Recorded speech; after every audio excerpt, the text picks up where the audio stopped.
All right, so we're going to take a look at what I call scratch, but some other people use it as a dig or a wipe your paws trick, but it's actually always one of people's favorite tricks to teach. It is also a useful skill for your dog to have, which you'll see throughout this video. You will need a hand towel and some boring kibble and then some yummier treats. Here you can see I just put some kibble in underneath the hand towel. This is to get your dog interested in interacting with the towel. I have some treats ready to reward Jib anytime he interacts with the towel in any way. So even if he pokes at it with his nose, he smells it, he touches it with his paw in any way, I want to be sure I'm ready to reward him for interacting with the actual hand towel. Good. Okay. Good. Good.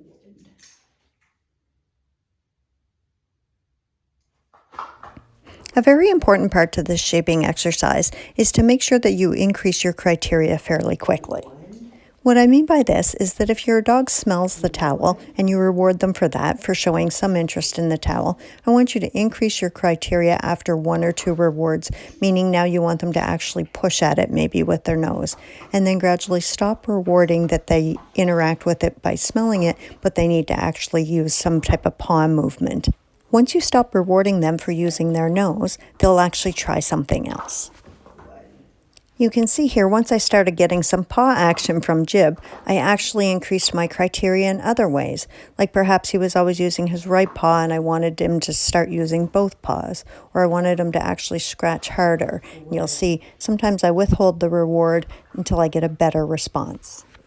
I shouldn't say a better response, but a response that I was actually looking for.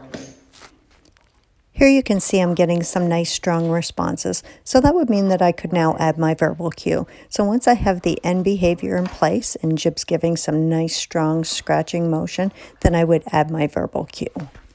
As you can see, this is a great trick to teach your dogs to wipe their paws when they come in.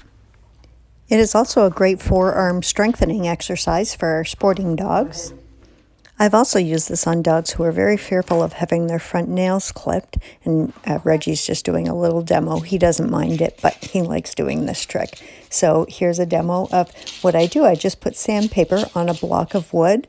If it's rounded, it actually gets kind of all of their paws, but if it's flat, that's fine too. And you just use a high grit sandpaper, and then you teach this trick to your dog and ask them to scratch, and they wear down their front nails. Scratch. Much more fun than having their nails clipped for fearful dogs. Yeah.